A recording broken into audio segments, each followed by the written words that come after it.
প্রতিবার পহেলা মে আসে আমরা আনুষ্ঠানিকতা বজায় রাখি, তারপরে আবার যার যার কাছে ফিরে যাই।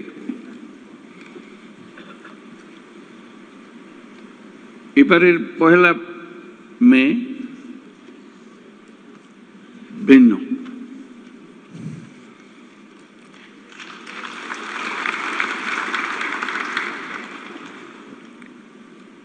সেটা তো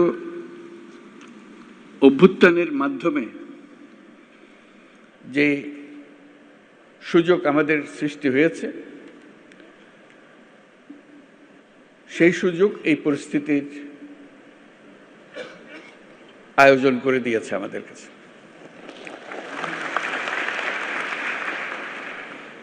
আমরা আজকে যেগুলোই উচ্চারণ করলাম, যেসব কথা বলি, আগেও ওরকম বলেছি নিশ্চয়ই অতীতে, পহেলা মে যখন হয়েছে, কিংবা এবারের অর্থ ভিন্ন। এই জন্য ভিন্ন, আমরা এই প্রতিশ্রুতি নিয়ে সরকার যাত্রা শুরু করেছে, যেটা ছাত্র, শ্রমিক এবং জনগণের অভ্যুত্থানের মাধ্যমে যেটা আকাঙ্ক্ষা সৃষ্টি হয়েছে, নতুন বাংলাদেশ গড়া। এই নতুন বাংলাদেশ হবে না যদি শ্রমিকদের অবস্থা পুরনো বাংলাদেশের মতো থেকে যায়।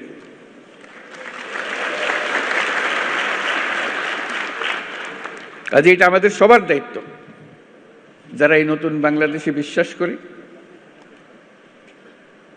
যারা এই নতুন বাংলাদেশ গড়ার জন্য প্রাণ দিয়েছে, যারা নতুন বাংলাদেশ গড়ার জন্য আহত হয়ে জীবনের সংগ্রামে রত আছে, আর যারা তাদের প্রতি সমর্থন দিয়েছে। এটা আমাদের দায়িত্ব এবং একই সঙ্গে এটা আমাদের মস্ত বড় সুযোগ। এরকম আকাঙ্ক্ষা আগে কোনোদিন একযোগে এত কঠোরভাবে সৃষ্টি হয়নি, আজকে যেভাবে সৃষ্টি হয়েছে।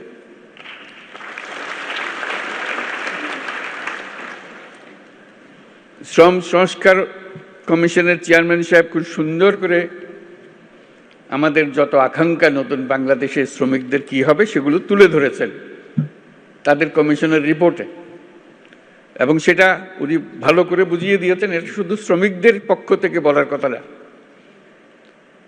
সকল পক্ষকে নিয়ে, সকল পক্ষের অংশীদারিত্বে এই কমিশনের রিপোর্ট রচনা হয়েছে। তারা যেসব কথা বলেছেন, যেসব সুপারিশ করেছেন, আমি ব্যক্তিগতভাবে অভিভূত হয়েছে। এত সুন্দর করে এত কঠিন বিষয়গুলোকে তুলে ধরেছে। আমি তাকে অনুরোধ করছিলাম আমাদেরকে একটা তালিকা দেন যেগুলো তাড়াতাড়ি করা যায়। তিনি সঙ্গে সঙ্গে বললেন, আমি প্রস্তুত হয়ে এসেছি, তালিকা আপনার জন্য নিয়ে এসছি। আশু করণীয়,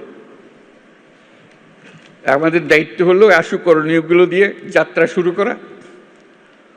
এগুলো করণীয়গুলো সমাপ্ত করার পরে কঠিনগুলো আস্তে আস্তে আমরা রওনা হব। কিন্তু এটা বাস্তবায়ন না করে জাতির কোনো গত্যন্তর নাই। এই নতুন বাংলাদেশ গড়তে হলে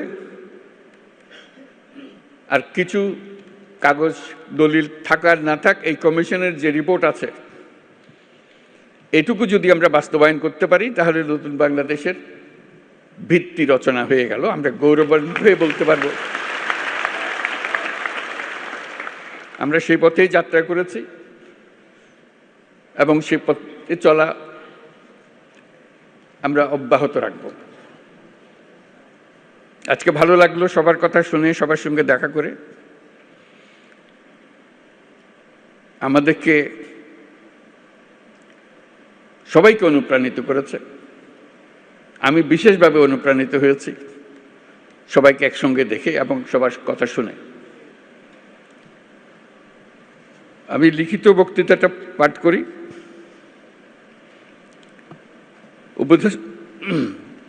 উপদেষ্টা পরিষদের সদস্যবৃন্দ,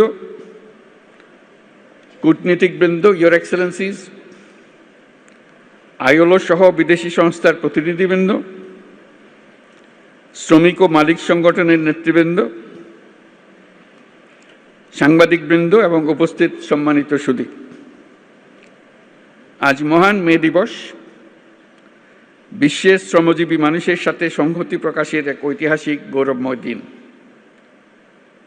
দৈনিক ৮ ঘন্টা শ্রম, ন্যায্য মজুরি ও শ্রমের মর্যাদা আদায়ের লক্ষ্যে 1886 সালের 1 মে মার্কিন যুক্তরাষ্ট্রের শিকাগো শহরে মার্কেটে শ্রমিক শ্রেণীর রক্তাক্ত সংগ্রামের মধ্য দিয়ে শ্রমিক ও শ্রমের মর্যাদা সম্মানের সাথে বিশ্বময় স্বীকৃতি লাভ করেছে। সেই প্রেক্ষাপটে এটি শুধু একটা সাধারণ দিবস নয়, শ্রমজীবী মানুষের অধিকার আদায়ের আন্দোলনের সংগ্রামের অনুপ্রেরণার উৎস। তার সঙ্গে এখন যুক্ত হয়েছে আমাদের অভ্যুত্থান, জুলাই অভ্যুত্থান।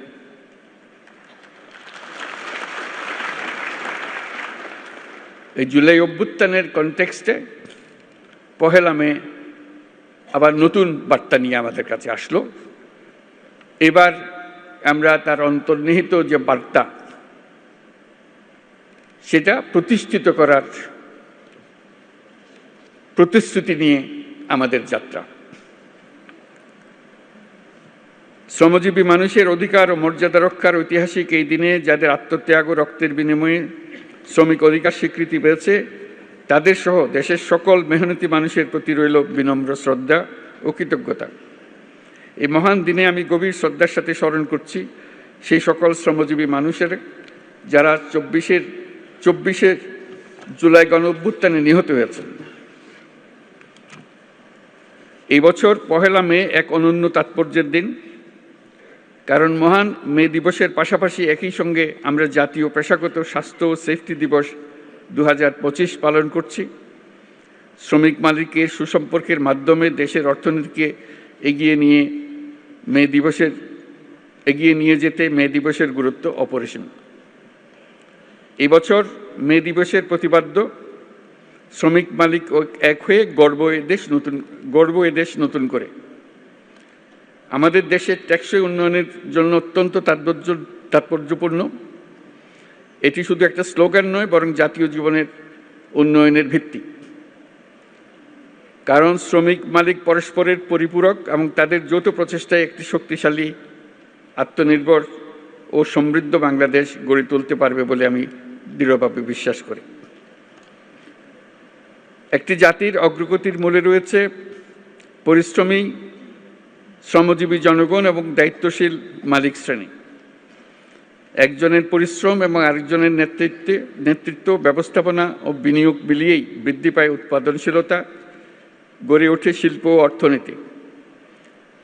বাংলাদেশের পোশাক খাত, কৃষি, শিল্প, নির্মাণ, পরিবহন, প্রযুক্তি প্রতিটি খাতের উন্নতির পেছনে রয়েছে শ্রমিকের পরিশ্রম। আর এই শ্রমিকের পরিশ্রম এবং মালিকের মেধা। দেশকে নতুন করে গড়ে তুলতে হলে এই ঐক্য, পারস্পরিক শ্রদ্ধা ও আস্থার পরিবেশ সৃষ্টি করতে হবে এবং তৈরি করতে হবে শ্রমিকের সম্ভাবনা, যাতে তারা যেন উদ্যোক্তা হবারও সুযোগ পায়। সুপ্রিয় উপস্থিতি, শ্রমিকের ন্যায্য স্বীকৃতি ও সামাজিক সুরক্ষা নিশ্চিত করতে আমরা প্রতিশ্রুতিবদ্ধ। আন্তর্জাতিক শ্রম কনভেনশন অনুস্বাক্ষরকারী দেশ হিসেবে বাংলাদেশের শ্রমমানকে আন্তর্জাতিক পর্যায়ে উন্নতিকরণে আমরা কাজ করছি। আমরা আন্তর্জাতিক শ্রম সংস্থার সাথে একটা রোডম্যাপ এবং ইউরোপীয় ইউনিয়নের সাথে একটি সময়বদ্ধ জাতীয় পরিকল্পনা বাস্তবায়ন করছি। তাছাড়া যুক্তরাষ্ট্র সরকারের সাথেও একটি 11 দফা লেবার অ্যাকশন প্ল্যান বাস্তবায়ন করছি। আন্তর্জাতিক সংস্থা এবং উন্নয়ন সহযোগী দেশসমূহের সাথে আমাদের অঙ্গীকারের অংশ হিসেবে আগামী জুনে অনুষ্ঠিতব্য ১১৩তম আন্তর্জাতিক শ্রম সম্মেলনে বাংলাদেশ যোগদান করবে। এগুলো বাদেও আসল জিনিস যেটা আমাদের নিজস্ব প্রতিশ্রুতি, আন্তর্জাতিকভাবে আমরা কি করলাম না করলাম সেটা তো হবেই, কিন্তু আমাদের নিজেদের প্রতিশ্রুতি হলো আমাদের এই কমিশনের সংস্কার কর্মশালার রিপোর্ট এবং তাদের সুপারিশমালা। সেই সুপারিশমালাই হবে আমাদের লক্ষ্য, যেটা বাস্তবায়ন প্রতিটি অক্ষরে অক্ষরে যেন আমরা বাস্তবায়ন করতে পারি, সেদিকে অগ্রসর হওয়া। নিরাপদ ও স্বাস্থ্যকর কর্মপরিবেশ নিশ্চিত করা শুধু শ্রমিকের অধিকারই নয়, এটি শিল্প অর্থনীতির উন্নয়নের অন্যতম শর্ত। শ্রমিকের জীবনমানের উন্নয়ন হলে তা পুরো শিল্প খাত এবং দেশের অর্থনীতিতে প্রতিফলিত হয়। সেই লক্ষ্যে বর্তমান অন্তর্বর্তী সরকার ইতিমধ্যে শ্রমিকদের কল্যাণ ও নিরাপত্তা নিশ্চিত করতে বাংলাদেশ শ্রম আইন ২০০৬ সংশোধন সহ বিভিন্ন পদক্ষেপ গ্রহণ করেছে। শিল্প বিরোধ এবং শ্রমিকদের অভিযোগ দ্রুত নিষ্পত্তির জন্য শ্রম আদালত কার্যক্রম আরও গতিশীল করা হয়েছে। সাম্প্রতিক সময়ে শ্রম আপিল ট্রাইব্যুনাল ও শ্রম আদালতসমূহ উল্লেখযোগ্য হারে মামলা নিষ্পত্তিতে সক্ষম হয়েছে। শ্রম আদালতসমূহকে আরও কার্যকরণের পাশাপাশি আমরা বিকল্প বিরোধ নিষ্পত্তি ব্যবস্থা অধিকতর শক্তিশালী করার উদ্যোগ নিয়েছি। শ্রম কর্মসংস্থান মন্ত্রণালয়ের আওতাধীন কেন্দ্রীয় তহবিলের মাধ্যমে তৈরি পোশাক খাতে এবং শ্রমিক কল্যাণ ফাউন্ডেশনের মাধ্যমে তৈরি পোশাক খাত ব্যতীত অন্যান্য খাতে কর্মরত দুর্ঘটনার শিকার শ্রমিক ও তাদের পরিবারকে এককালীন আর্থিক সুবিধা প্রদান করা হয়ে থাকে। এই সুবিধাকে আন্তর্জাতিকভাবে গ্রহণযোগ্য রূপ প্রদানের জন্য কর্মক্ষেত্রে নিহত ও আহত শ্রমিকদের ও তাদের পরিবারের অধিকার রক্ষায় শ্রম কর্মসংস্থান মন্ত্রণালয়ের ILO-র সহায়তায় শ্রমিকদের জন্য একটি সর্বজনীন এমপ্লয়মেন্ট ইনজুরি স্কিমের পাইলট প্রকল্প বর্তমানে বাস্তবায়ন আছে। অন্যান্য উদ্যোগের পাশাপাশি সারা দেশে ৩২টি শ্রম কল্যাণ কেন্দ্রের মাধ্যমে শ্রমজীবী মানুষের স্বাস্থ্যসেবা প্রদান করা হচ্ছে। শিশু শ্রম নিরসনের লক্ষ্যে নানামুখী উদ্যোগ গ্রহণ করা হয়েছে। এ পর্যন্ত ৪৪টি সেক্টরে ন্যূনতম মজুরি নির্ধারণ করা হয়েছে। তাছাড়া নিরাপদ ও শোভন কর্ম, পরিবেশ বান্ধব প্রযুক্তি এবং দক্ষ জনশক্তি ব্যবহারের মাধ্যমে টেকসই উন্নয়নে অবদানের জন্য প্রতি বছর গ্রিন ফ্যাক্টরি অ্যাওয়ার্ড দেওয়া হচ্ছে। শ্রমিক মালিকদের সাথে দফায় দফায় আলোচনার মাধ্যমে শ্রম সন্তোষ বহুলাংশ কমিয়ে আনা সম্ভব হয়েছে। শ্রমিকের অধিকার রক্ষার পাশাপাশি শিল্পকেও বাঁচিয়ে রাখতে হবে। তাই যে সকল কারখানা ও প্রতিষ্ঠান বকেয়া বেতন থাকায় শ্রম অসন্তোষ তৈরির উপক্রম হয়েছিল, সেখানে আলোচনার মাধ্যমে যৌক্তিক পর্যায়ে বকেয়া পরিশোধের মাধ্যমে শিল্প কর্মপরিবেশ সচল রাখা হয়েছে। একটি দেশ কেবলমাত্র সমৃদ্ধ হয় যখন তার শ্রমিকরা নিরাপদ ও সুষ্ঠু পরিবেশে কাজ করতে পারে, মালিকরা তাদের শ্রমের যথাযথ মূল্যায়ন করতে পারে। শ্রমিকদের কল্যাণ নিশ্চিত করা মানে শুধু তাদের জন্য ভালো করা নয়, বরং এটি শিল্প খাতের উৎপাদনশীলতা, জাতীয় প্রবৃদ্ধি ও অর্থনীতির উন্নতির অন্যতম প্রধান শর্ত। এই দেশকে নতুন করে গড়ে তুলতে হলে ঐক্য, পারস্পরিক শ্রদ্ধা এবং আস্থার পরিবেশ সৃষ্টি করতে হবে। দেশকে নতুন করে গড়ে তোলার প্রত্যয়ে উজ্জীবিত হয়ে শ্রমিকের অধিকার রক্ষা, নিরাপদ কর্মপরিবেশ নিশ্চিত করা এবং শ্রমিক মালিক সুসম্পর্ক স্থাপনে সকলকে একযোগে কাজ করার আহ্বান জানাচ্ছি। আমরা যদি ঐক্য ও সহযোগিতার ধারা অব্যাহত রাখি, তাহলে জুলাই আগস্টের ছাত্র শ্রমিক জনতার গণ অভ্যুত্থানের মাধ্যমে বৈষম্যহীন নতুন বাংলাদেশ গড়ার স্বপ্ন শুধু স্বপ্ন নয়, বাস্তব হবে। বাংলাদেশ অত্যন্ত শ্রমঘন দেশ বিদায় শ্রমিকের অধিকারকে সর্বোচ্চ গুরুত্ব দিয়ে কাজ করতে হবে। আমাদের অনেক দূর পথ পাড়ি দিতে হবে। বিভিন্ন প্রশিক্ষণ ও কর্মসূচি গ্রহণের মাধ্যমে অদক্ষ শ্রমিকদের দক্ষ শ্রমিকে রূপান্তরিত করতে হবে। এজন্য শ্রমিক সংগঠন, ব্যবসায়ী, বিনিয়োগকারী, সুশীল সমাজ, গণমাধ্যম, উন্নয়ন সহযোগী সবাইকে ঐক্যবদ্ধভাবে শ্রমিকের স্বার্থ রক্ষা ও ন্যায্য অধিকার প্রতিষ্ঠায় কাজ করতে হবে। পরিশেষে মহান বে দিবস এবং জাতীয় পেশাগত স্বাস্থ্য ও সেফটি দিবস অনুষ্ঠানে উপস্থিত সকলকে ধন্যবাদ জানিয়ে আমার বক্তব্য শেষ